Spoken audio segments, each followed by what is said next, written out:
नमस्कार दोस्तों, मैं ज्योति और आज मैं जिस किताब के साथ आप सभी के सामने मौजूद हूँ, इस किताब का नाम है बताओ मनु। बताओ मनु किताब एक कविता संग्रह है और इसकी कविताएं नारी विमर्श पे आधारित हैं। आज मेरे साथ इस किताब की लेखिका सुषमा सिंह जी मौजूद हैं। सुषमा सिंह डिप्टी कमिश्नर के जीएसटी के पद पर कार्यरत हैं उत्तर प्रदेश में। तो बहुत बहुत धन्यवाद मैम। बहुत बहुत धन्यवाद ज्योति। इस किताब से सबसे पहला सवाल तो मेरा यही है कि इस कविता संग्रह को लिखने के पीछे का उद्देश्य क्या था? देखिए, लिखने पढ़ने का शौक मुझे बचपन से ही रहा और चूंकि मैं महिला वर्ग से संबंधित हूँ तो महिलाओं की समस्याओं के और भावनाओं के ज़्यादा करीब हूँ। इसलिए जब मैंने लेखन का निर्णय लिया तो एक स्वतः महिलाओं के बारे में मैं लिखने लगी। उनकी भावनाओं, उनकी समस्याओं को शब्दों का अमली जामा पहनाया, जो कि कविता के रूप में आपके सामने है।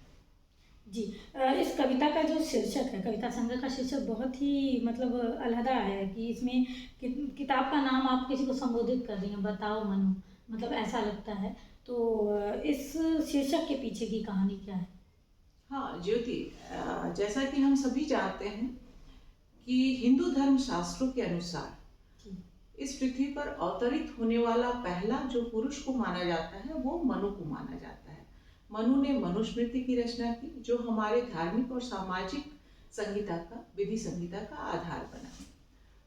अगर हम इतिहास के उन पन्नों को पलटें और आज 21वीं शताब्दी में भी अगर हम महिलाओं की स्थिति का विश्लेषण करते हैं तो हम पाते हैं कि महिलाएं आज भी हाशिए पर ही खड़ी हैं। तो ऐसी स्थिति में जब मैंने सोचा कि मनु प्रतीकात्मक रूप से पुरुष वर्ग का प्रतिनिधित्व करता है और श्रद्धा महिला वर्ग का कर रही है, दोनों ने साथ साथ मिलकर कदम ताल करते हुए इस समाज को आगे बढ़ाया। तो आखिर वो कारण क्या थे कि श्रद्धा विकास के इस दौड़ में यानी 21वीं शताब्दी में भी समाज के हाशिए पर खड़ी है? तो मैंने महिलाओं की जो समस्याएं थी और उनकी जो भावनाएं थी उनको शब्दों के माध्यम से कविता के रूप में लिखा और बताओ मनु शीर्षक रखा, क्योंकि मैं मनु यानी पूरे पुरुष वर्ग से पूछ रही हूँ प्रश्न कि आखिर ऐसा क्यों हुआ। क्योंकि भारतीय समाज प्राचीन काल से ही पितृसत्तात्मक समाज रहा है, तो कहीं ना कहीं मैं पितृसत्ता को इसके लिए उत्तरदायी मानती हूँ। जी, स्त्रियों के पक्ष में ज़्यादातर कविताएं हैं इस किताब की, तो इसकी कोई खास वजह है कि स्त्रियों के पक्ष में ही आपने लिखना चुना?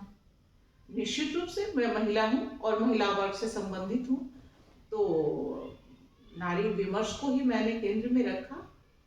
मेरी कविता का जो केंद्र बिंदु है इस कविता संग्रह का, वो नारी ही है।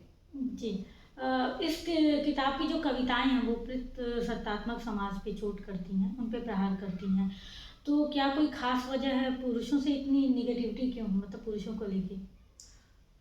नहीं, ऐसा नहीं है। जब आप मेरी सारी कविताओं को पढ़ेंगी, हालांकि ये सच है कि भारतीय समाज प्राचीन काल से पितृसत्तात्मक समाज रहा है और आज 21वीं शताब्दी में भी लैंगिक भेदभाव जो है बहुत ही पीड़ादायक है।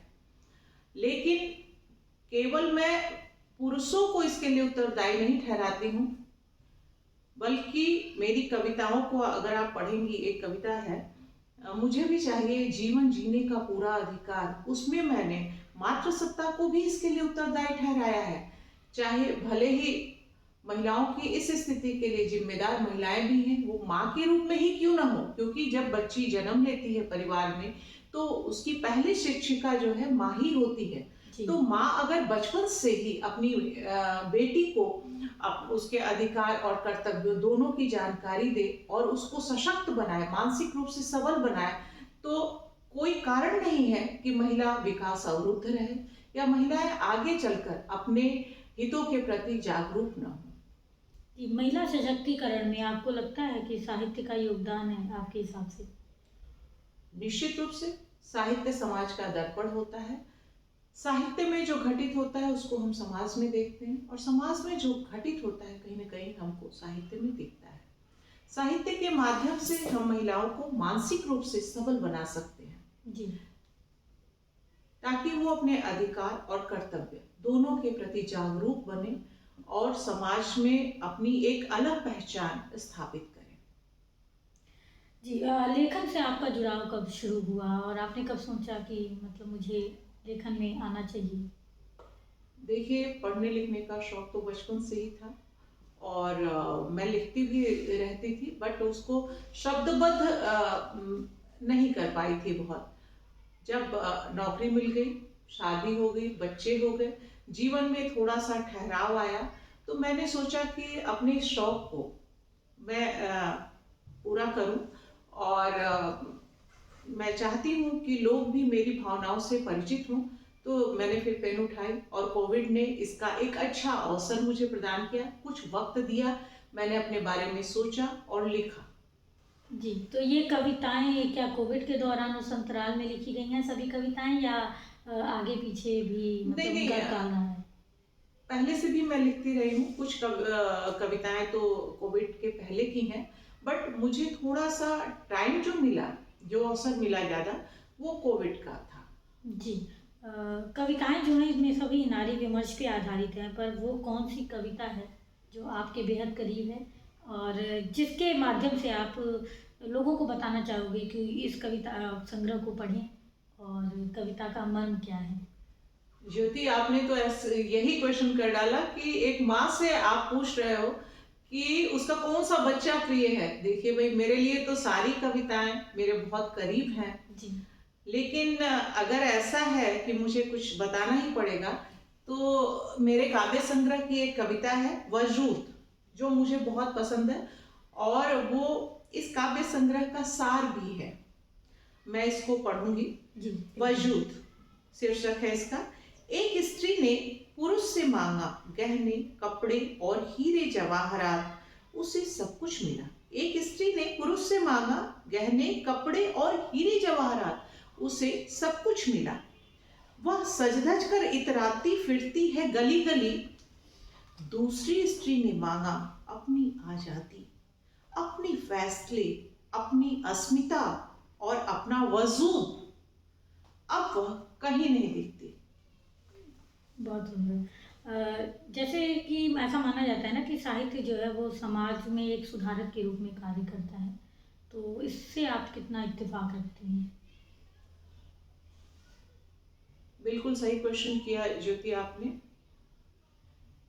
मुझे लगता है कि साहित्य के द्वारा समाज में बहुत सुधार किया जा सकता है और जो भी कमजोर वर्ग है, हम उसमें एक चेतना जागृत कर सकते हैं।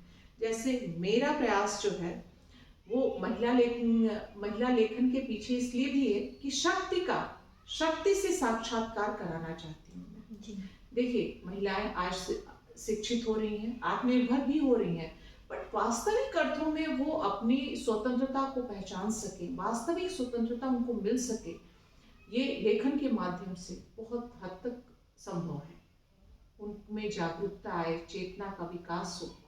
जी। अभी हम बातचीत कर रहे थे तो आपने एक बात मुझसे कही कि आज की महिलाएं इतनी सशक्त तो हो गई हैं कि वो घर के बाहर जाके नौकरियां कर रही हैं, पर उनका इन्वेस्टमेंट, उनके पैसे की इन्वेस्टमेंट कहाँ पे होगी, कैसे होगी?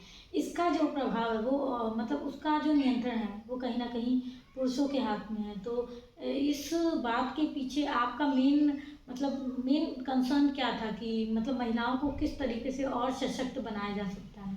मात्र अर्जन कर लेना या सेल्फ डिपेंडेंट हो जाना जरूरी नहीं है, उसके लिए आप क्या कहेंगे? हाँ ज्योति, मैं इससे इत्तेफाक नहीं रखती हूँ कि आर्थिक स्वतंत्रता आपको कंप्लीट स्वतंत्रता देती है।